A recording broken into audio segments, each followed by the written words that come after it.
Bata pa lang mahalagang matutunan natin kung paano depensahan ang ating sarili at maaari rin nating magamit ang sport bilang self-defense. At dito sa Bacood Elementary School, ilang estudyante ang ibigyan ng pagkakataon para sa isang training.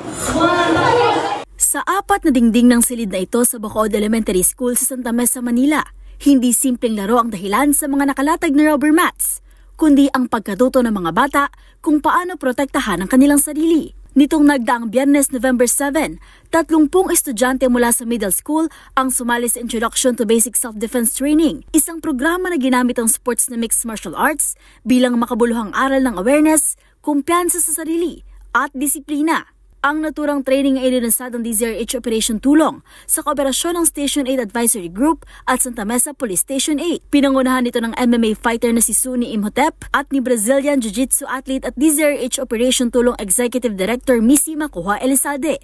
Ayon kay Suni Imhotep, higit pa sa isang palakasan ng martial arts.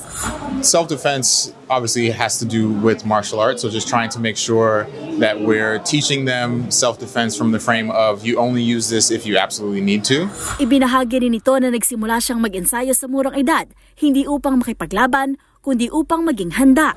Felt good because, I started martial arts around the same age as a lot of them, so, and I didn't start thinking that I would be a fighter or anything like that. It was simply for self-defense purposes. So to be able to pretty much train my whole life and then give some of that knowledge to these kids, it feels great for me too. Samantala, ibinahagi naman ni Missy ang kanyang pananaw bilang isang Brazilian Jiu-Jitsu athlete. Importante talaga yung self-defense, especially kung maliit ka eh. Kailangan talaga na marunong ka at least alam mo kung anong gagawin mo para hindi ka din mag-freeze. Babae din ako. So my main sport is Brazilian Jiu-Jitsu because that's where somebody like me can most have a lot of leverage and a lot of use against somebody who might be bigger. So we train together actually, even if, mas maliit talaga ako sa kanya, we actually train together.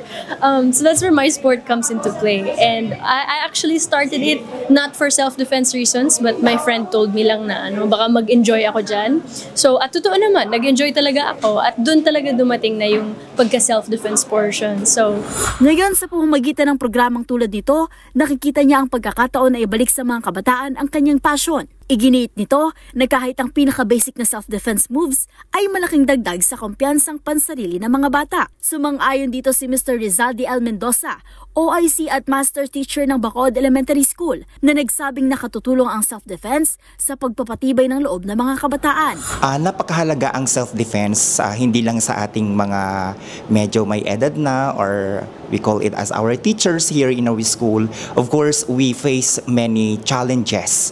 Hindi lang sa emosyonal, kundi kung minsan ay hindi natin alam kung ano man yung reasons or yung mga motibo ng ibang tao sa ating mga paligid. Sa panig naman ng mga mag-aaral, ramdam nila ang halaga ng natutunan.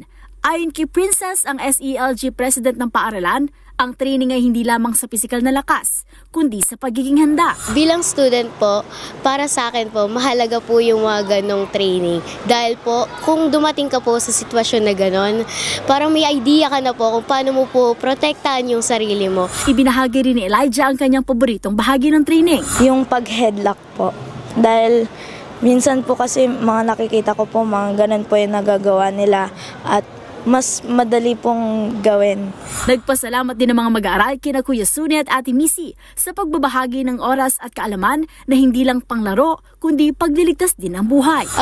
Nagpapasalamat po ako kila Ate Missy at Kuya Suni sa paglaan po ng time para po magturo sa mga kapwa ko po students na basic self-defense training. Sa huli, nag-iwan ng mensahe sina Suni at Missy para sa mga kabataan. Importante talaga magtuto po tayo kung paano lang mag-defend lang sa sarili kahit yung super basics lang para talagang dagdag din yan sa confidence. So kailangan talaga na aralin din po natin yan. Kahit anong sport, kahit self-defense lang o kaya mag-Brazilian Jiu-Jitsu, mag-boxing, kahit ano dyan. Para sa MBC TV Network News, ito si Mili Borja ng DZRH TV, una sa Pilipinas, una sa Pilipino.